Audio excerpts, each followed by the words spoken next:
and welcome. You're listening to the X22 Report. My name is Dave, and this is episode 1560B, and today's date is May 4th, 2018, and the title of the episode is Funding Has Been Cut Off, the Plan Moves Forward. Let's get into the economic collapse, political and geopolitical news. Now, this whole issue with Stormy Daniels and Giuliani out there saying that, yes, Trump made a payment, it looks like this is a planned event where they kind of pushed it out there to make everyone think, oh, let's look at this. And they want this to happen because we discussed this yesterday about in his post to weaken the president, to make everyone think he's in a weakened position. And Trump came out and said, we love Rudy. He's a special guy, but he doesn't understand all the facts. He's only been here a few days. He understands this is a witch hunt. He'll get the facts straight. And it seems like he's playing with the corporate media right now. And what we're seeing is that this whole thing from the beginning, because there are no coincidences, Giuliani just didn't come up there and just let this slip. They don't do this. This was pre-planned. The White House staff knew nothing about this. I had to stay silent because they didn't want any leaks or anything out there that he was going to do this. And it looks like this is a complete setup to get the corporate media off on a completely different track and let them flounder about using this right now. And this way, everything's out in the open. It's all said and done. They're not going to bring it up again because it's kind of meaningless at this point. And I think this was done on purpose to make everyone first believe that the president now is weakened. They have him. And I think this is where he wants them, because once they think this, they stop thinking about other things where they think, okay, we have him. Let's concentrate on this area. And this is exactly what they are doing. We also see there's a Judge Amy Berman Jackson, and she's looking at the Manafort case, saying that, wait a minute, this whole thing doesn't make sense. It looks like the charges have nothing to do with collusion between the Trump campaign and the Russians. Why were these charges brought up against Manafort? And basically what is happening right now is they're looking into this because, remember, Mueller was there to look into Russian collusion. And the judge said that Mueller is only pursuing charges against Manafort to pressure them into turning on Trump. Berman added that the charges brought against Manafort didn't appear to stem from Mueller's collusion probe. Instead, they appeared to be the work of an older investigation into Manafort that was eventually dropped. I don't see how this indictment has anything to do with anything the special prosecutor is authorized to investigate, the judge said. The judge also said that the prosecutor has 2 weeks to show what evidence they have that Manafort was complicit in colluding with the Russians. If they can't come up with any, she'll presumably dismiss the case. She said she would also like to see the letter signed by Deputy AG Rod Rosenstein outlining the scope of Mueller's probe. Now, this is very interesting because if we go back to a Q post, and this was post 1009 on April 4th, 2018. And in this post, Q was saying that, first of all, POTUS is not under investigation. And the post went on to say, Manafort was a plant, trace background, open source. Carter Page was a plant.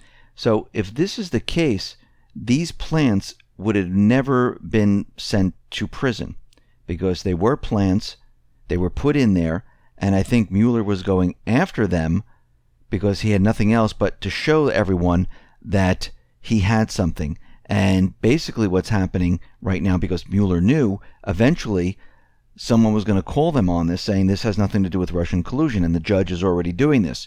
So we can see already that these individuals were never going to go to prison. They were going to get off, and they were put in there on purpose, and Q was letting us know that they are plants. We see right now that Trump is considering disbanding or gutting the FBI. Now, the president is not happy with the Justice Department. He's not happy with the FBI director. One high-level White House official said, we're all dealing with the reality here that what happened with the FBI under Robert Mueller and James Comey It might be a lost ship at this point. And there are talks right now about maybe gutting the FBI, going into the Department of Justice, and seeing what is going on here. Because Trump did tweet out, it's a rigged system.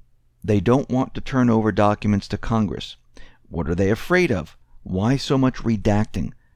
Why such unequal justice? At some point, I'll have no choice but to use the powers granted to the presidency and get involved. I think he should get involved already. It's taking way too long with all this redacting and everything else. They're all playing games. It's time to go to the source and get it done. Now, we see right now that on the borders, Trump is dealing with a siege of about 50,000 illegals coming over the border. Right now, the Customs and Border Protection have basically captured something like 38,234, and they were sent back. The others did come over, and we can see this is all coming from Mexico, coming up, and basically they're coming in droves still, and there's just a lot of people jumping the border. Now, under the old plan, which is still there, they would get on buses, they would go to the sanctuary cities, the taxpayers would pay for this, and they have entered the country illegally. Well, to help these individuals out and not to get caught, it looks like a Soros-funded group, Open Borders, has developed a smartphone application to assist illegal immigrants by sounding the alarm if they have been apprehended by U.S. authorities, tipping off anyone from immigration attorneys to friends and family. Now, the app, Notify, allows users to program a set automated message to alert a pre-selected group of individuals with a press of one button. It is available on the Google and Apple app stores. So when an illegal immigrant is in the process of being apprehended by U.S. authorities, they will basically pick up the phone, push the button, and the message will go out. And basically, this is what is happening because they're telling these individuals where to go, where to hide. And right now, it looks like there's a lot of members that are joining up with this app. Because remember, these individuals, they want the illegals coming into the country. There's many different agendas with this. It started with Obamacare. It has to do with voting. It also had to do with the TPP because they were going to need low-paying workers in this country because basically with the TPP, they were going to bring everyone to the same exact level, and they need individuals to work at a lower level because the everyday American, well, they were going to be hit with a huge shock of, wait a minute, I'm not going to get this per hour. I'm going to have to lower my expectations here. And they knew that a lot of people were going to have a problem with this, and this is why they were bringing in other illegals into this country. So there's many different agendas associated with this. And this is also about blending all the countries together, having all the countries get these, mix it all up. And this way it seems like it's all the same under one government. And that's what they've been trying to do. And they're still pushing their agenda. They haven't stopped at all. They're still trying to reach their goals. They think they still have a chance. Now, we see that Trump is ordering the Pentagon to prepare options to cut U.S. troops in South Korea. Now, we see it all over the corporate media where they're saying that this is not part of the peace deal and things like that. No, it's not part of the peace deal. This is going to come afterwards. And right now, it looks like Trump is ordering the Pentagon to draw up plans for a U.S. drawdown. Now, this brings us back to the parade in November 11th, 2018, where Q has said this is going to be the parade of all parades. And I think this is the beginning stages of trying to bring a lot of these troops back home. I think it's going to happen in Syria. I think it's going to happen in South Korea. I think it's going to happen in many of the Middle Eastern countries. Even though people don't think so, they are basically making it so the troops will come home. Now, think about what is happening here. Out in Syria, we see that funding has been cut off for the moderate rebels. The funding has been stopped for the Kurds, for the training of their armed forces. The Islamic State is beaten, Al-Qaeda is beaten, the rest are beaten. We see the Syrian armed forces, the Russian forces, they are sweeping through the country. The moderate rebels, they are surrendering, they're being bussed out of the country, and everything is falling apart. Add on top of that we see that the State Department decided to stop the funding to the White Helmets. Who are the White Helmets? Well, these are the individuals that staged the chemical attacks. They're working for the deep state, and they get their funding not just from the United States, but other countries like the UK. And we see right now that the funding has stopped to them also. We mentioned this in a couple of reports ago where I said eventually they're going to be stopping the funding to the White Helmets, and it has happened. So we see that the funding to the White Helmets, the funding to the Kurds, the training of the moderate rebels, the funding to the moderate rebels has all come to an end. Everything the deep state has done over time is being backed out. And this is going to make it possible for the troops to come home. Now, how are the troops going to come home when everyone thinks that we're there to stay there forever? And this is what they keep saying. Now, remember, Trump put the idea out there that maybe the other Middle Eastern countries like Saudi Arabia and the rest, Egypt and the others and the coalition forces, they should basically take the place of the U.S. troops. Now, France, they already have a couple of bases in Syria. Actually, there's now photos of about 50 French soldiers. They are in the country near the north of Manbij.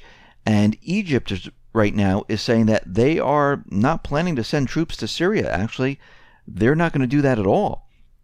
And I think what is going to happen here is without the U.S., without all this funding, these other Middle Eastern countries, they're not going to be able to do this. They're all going to most likely back out. And if one decides to go in there, or France backs them up, the UK backs them up, eventually what's going to happen, it's going to completely fall apart. But it will allow the U.S. troops to come out of there. And basically over time, since the U.S. is not protecting the Islamic State, protecting all these areas, because the U.S.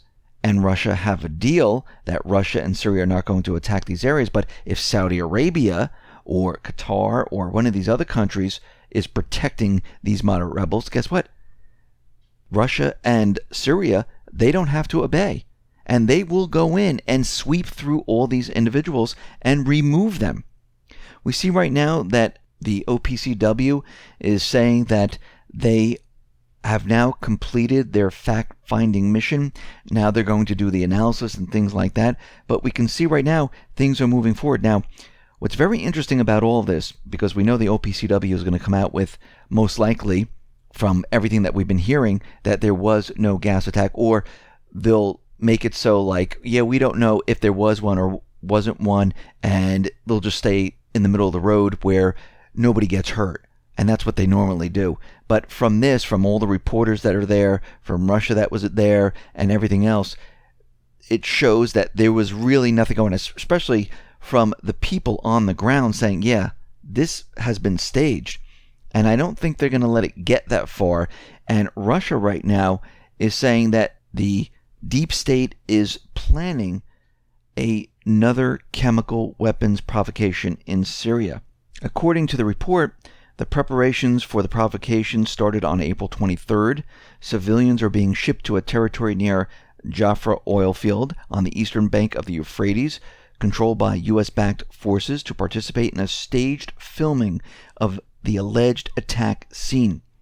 And Russia is out there warning everyone that this is happening right now. And I believe when the OPCW findings are about to be announced, or maybe before that, to confuse the entire situation, they might push this event to basically block out the news reports from that finding and have a new case where they have to investigate and try to push their agenda, have Trump fire missiles into the country. And remember, when he's firing these missiles, it's not at Assad's forces, it's at the deep state. They're going after their assets. And we can see at this point, the deep state is floundering right now in the Middle East, and we can see already that there are plans to remove all the troops and bring them home. And I think this is going to happen way before November 11th, and I believe this is what the parade is going to be about. Maybe there'll be other things that are happening during the parade, but I think this is going to be one of them, because we can see what's already happening out in South Korea, where Trump is ordering the Pentagon to draw up some plans, even though the corporate media is saying that, no, this is not part of the deal. It's not part of the deal. It's after the peace deal. This is when that's going to take place. What we see happening in Syria, what's happening in Iraq, where they're shutting down their unit there, and some of those troops will be coming home. It's all starting to happen. And as we move throughout this summer, we're going to see a lot of the troops start to come home, and we're going to see things start to really change. That doesn't mean the deep state's not going to do something, because it looks like they never give up. And they might push the event of all events to basically try to shut all of this down. So this is something that we need to watch, because we can see that we're coming to a crossroads here where the deep state doesn't want to give up their grasp. The patriots are making their moves. They're pushing the deep state, and we're going to butt heads big time. Listen, everyone, thanks a lot for listening. Be well, be safe, and especially be prepared. Thanks a lot.